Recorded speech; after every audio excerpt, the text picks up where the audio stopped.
Okay, hello everyone. Welcome back to our episode 18 of the number series. For today's video, we will be talking about some of the two squares.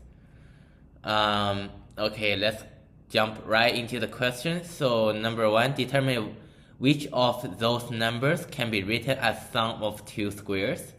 Well, according to this chapter, the only thing that we have to check if there is an odd number that has form 4k plus 3 to an odd number of power, then it cannot be represented as sum of the two squares. Otherwise, it can. So, as you can see, 11 is the number that's a prime factor that has form of 4k plus 3. Therefore, it cannot be presented as sum of the squares. And we apply the same logic. If we cannot find any number like that, that means we can represent it in sum of two squares. And question 3, use lemma 1, find all 8 representation of these numbers. So how do we get different representation is by switching the form of factor.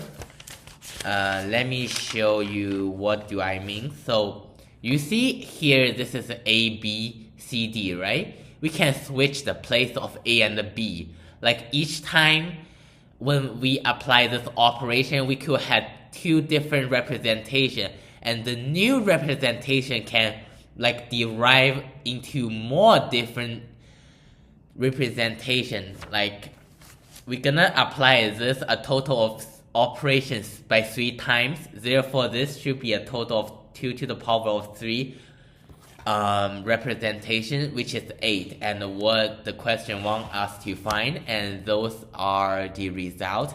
I just put it in my computer and I read a code to check all of the squares.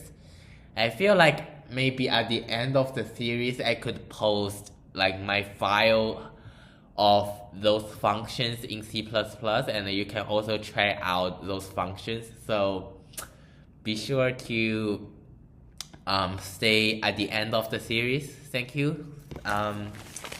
Okay, 4 is just very similar things. So see, that's how we switch and we get different representations. And question 5. Prove that if n is congruent to 3 modulo 4, then n cannot be represented as sum of 2 squares. So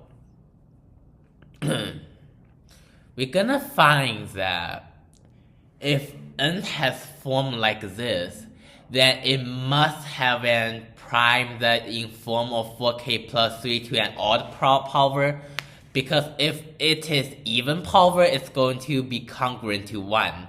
The only way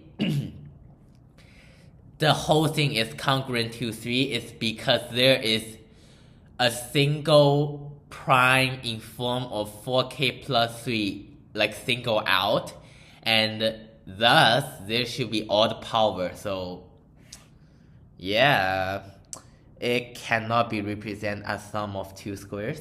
And question 6, what can n congruent to modulo 9 if n is a sum of 4 squares? So we know that the number has to be in form like this, because if this is in form of 4k plus 3,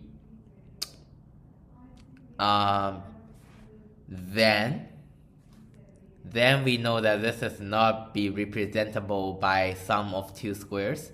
And there's limited expressions, and we trying to go through all the power of k, and we find that it's going to repeat this little patterns, and those are the results.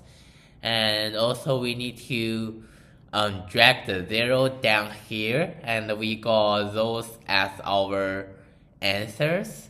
And question 7, is it true that if mn are sum of 2 squares and m is divisible by n, then n divided by m is a sum of 2 squares? Prove or give a counter example. So we know that for a number can't be represented as sum of 2 squares, it must have an odd power of prime that's in form of 4k plus 3. Since m and n, they both representable by sum of two squares. Therefore, they must both have an even power for each prime that has form like that. So when we minus the power, this thing should also be even. Therefore, there can't be a odd power of 4k plus 3 prime. So it is always representable by sum of two squares. Okay, so question 8. It is actually already been proved inside this lemma 1 over here. So I'm not going to repeat that again. That's how you're gonna rewrite sum of two squares, two different numbers, into a bigger sum of two squares. And question 9, Fermat wrote this thing over here. And yeah, the first thing he writes is just it's just question 5 to quickly tell us if this is representable by 5, but this is a little redundant. It's not necessary. The only part we need is number 2, which is when we take out the square, there's no a prime in form of this. That means there's no prime factor in form of 4k plus 3 to an odd power. That's basically it. At question 10, Girard wrote in 1632 that every number representable by sum of two squares. Okay, this one is kind of boring, so yeah. Like, we take any squares and product of 2, and the product of prime of these, that can be used to construct any number that's representable by sum of two squares. And that concludes our section for today. Thank you for watching, and see you in the next one. Bye.